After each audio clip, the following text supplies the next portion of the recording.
Dear students, आज हम समझेंगे कि रेंज का क्या कंसेप्ट है, किससे इसको फाइंड आउट किया जाता है जब हमारे पास डाटा जो है वो अपनी रॉ फॉर्म में या अनग्रुप फॉर्म में हो। तो एग्जांपल के थ्रू मैं इसको समझाऊंगा। यहाँ पर मैंने कुछ इस तरह से शो किया कि हमारे पास, जैसे आप जानते हैं, 2 प्लेयर्स हैं क्रिकेट टीम के, बहुत अच्छे प्लेयर्स हैं, मोहम्मद यूसुफ और शाहिद आफरीदी। ठीक है, अब हम ये करते हैं कि लास्ट 8 मैचेस में इनके जो स्कोर्स है वो मैंने यहाँ पे मेंशन कर दिए हैं। ठीक है, और अगर एवरेज ली जाए तो दोनों की एवरेज बराबर आ रही है। ठीक, यहाँ पर एक बात कि एवरेज स्कोर दोनों का, रन रेट या स्कोर करने की जो सलाहियत है वो एक जैसी है। अब आप किस बैट्समैन को सिलेक्ट करेंगे नेक्स्ट मैच के लिए, ठीक, अगर चॉइस रख दी जाए। अब यहाँ पर जो कंसेप्ट आता है वो रेंज का आता है, यानी क्या करेंगे हम, चूंकि एवरेज वैल्यू दोनों की एक है, अब दोनों एक जैसे हैं, तो फिर वो कौन सी वो करेक्टरिस्टिक होगी जो इन दोनों के एक दूसरे से इनमें फ़र्क कायम करेगी। तो रेंज फाइंड करते, सबसे पहले मैं मोहम्मद यूसुफ के लिए रेंज फाइंड कर रहा हूँ। ठीक है, यहाँ पर मैं मोहम्मद एम इन डॉट और यूसुफ वाई कर रहा हूँ। ठीक है, तो इसमें हमारे पास जो है रेंज, अब देखें, अगर हम देखें तो इस डाटा की जो सबसे मैक्सिमम वैल्यू है, यानी रेंज जो होती है वो बेसिकली फ़र्क होता है, एक फैलाव होता है।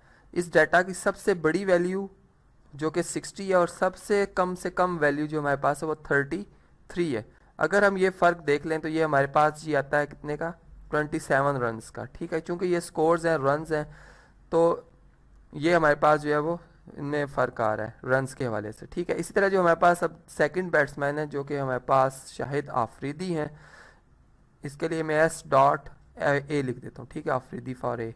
तो इसका अब इसमें अगर हम रेंज देखें तो हमारे पास जो मैक्सिमम वैल्यू है, इनका स्कोर मैक्सिमम रहा है जी 90 का। ठीक है, जबकि इनका मिनिमम स्कोर जो है वो 10 है।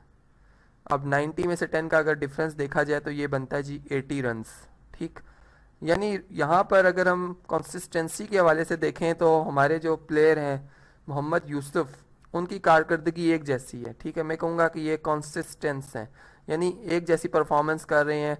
अब इनकी एक जैसी परफॉर्मेंस कैसी है, जैसे कि इनके स्कोर में नज़र आ रहा है आपको कि ये अबव 30 और बिलो 60 या 65 है। ठीक है, जबकि शाहिद खान अफरीदी की अगर बात की जाए तो इनका जो मिनिमम स्कोर है वो 10 है, मैक्सिमम 90 है। ठीक है, यानी वेरिएशन बहुत ज़्यादा है। अब यहाँ पर आप जो टीम सेलेक्ट कर रहे हैं, सिलेक्टर्स जो बात जिस चीज़ के ऊपर वो मेन फोकस रखेंगे वो इस चीज़ का रखेंगे कि आया उनको कौन सा प्लेयर चाहिए। ऐसा प्लेयर चाहिए जो कि लो स्कोर करे, या एक ऐसा प्लेयर चाहिए, यानी अगर हम शाहिद आफरीदी की बात करें तो ये एक ऐसे प्लेयर हैं जो कि बहुत अच्छा स्कोर भी कर सकते हैं। ठीक है, यानी इनमें हाई रिस्क है। टीम को अगर इनको अगर वो रखते हैं टीम में तो वहाँ पर टीम का क्या जी, हाई रिस्क पर आ जाएंगी, और जारी बात है कि आप इनसे बहुत ज़्यादा स्कोर ऑब्टेन भी कर सकते हैं और लॉस भी हो सकता है।